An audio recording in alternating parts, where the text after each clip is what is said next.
Hi, this is Jessica Taylor from Ink It Up with Jessica, and in this video I'm going to show you how to make these cute little Easter baskets out of cardstock. So you can see there's a couple of different samples here. You can make them any color and you can decorate them any way that you'd like. I'm going to show you how to do the basic Easter basket, and to do that you're going to need some kind of paper cutter and scoring tool. So I'm going to use the new Stampin' Up! Paper trimmer, and this has a scoring blade and a cutting blade on it.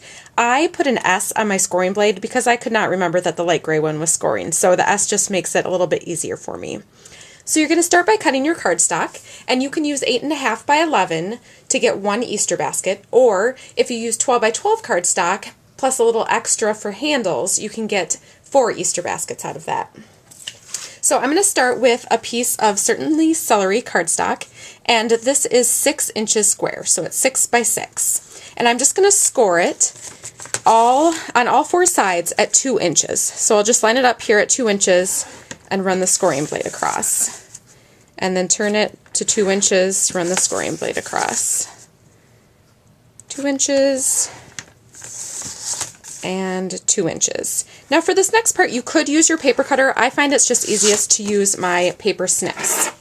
So what we're going to do is just take this square, and it might be hard to see on the camera, but there are score lines that make this into like a tic-tac-toe board. So what I'm going to do is cut on one of the score lines up until the score line that crosses it. So I'm just going to use my paper snips and cut along that line. I'm going to do the same here, and then I'm going to flip it around, and on the exact opposite side I'm going to do the same thing and just cut right on the score lines up to the next score.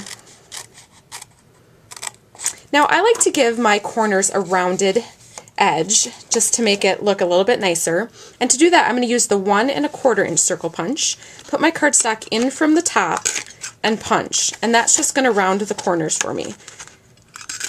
You can do this step before you cut your score lines, whatever is easiest for you.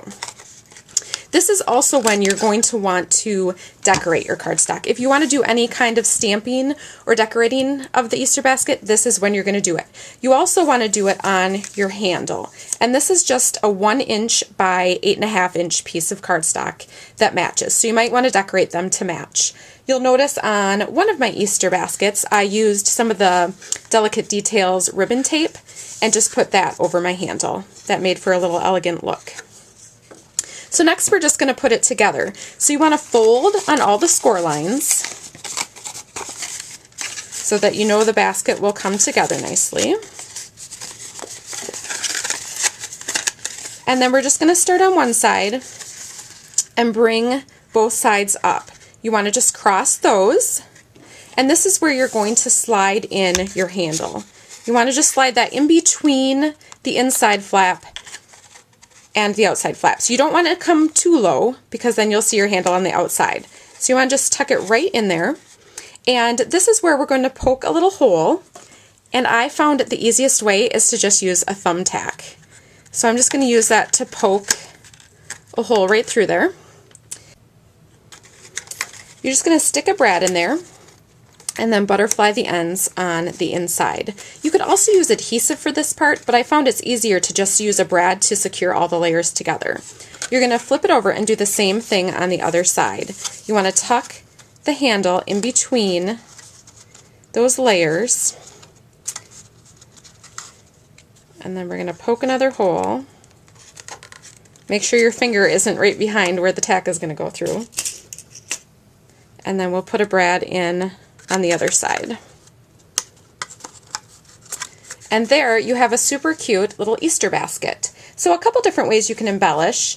On this one I used one of the designer brads and stamped a little butterfly for the center. And on this one I actually hid the brad. You can see I did use a brad there, but I used dimensionals on the back of the circle to kind of cover up the brad. So I hope you'll give this Easter basket a try, and if you'd like more stamping ideas, please visit me at inkitupwithjessica.com. Thanks for watching.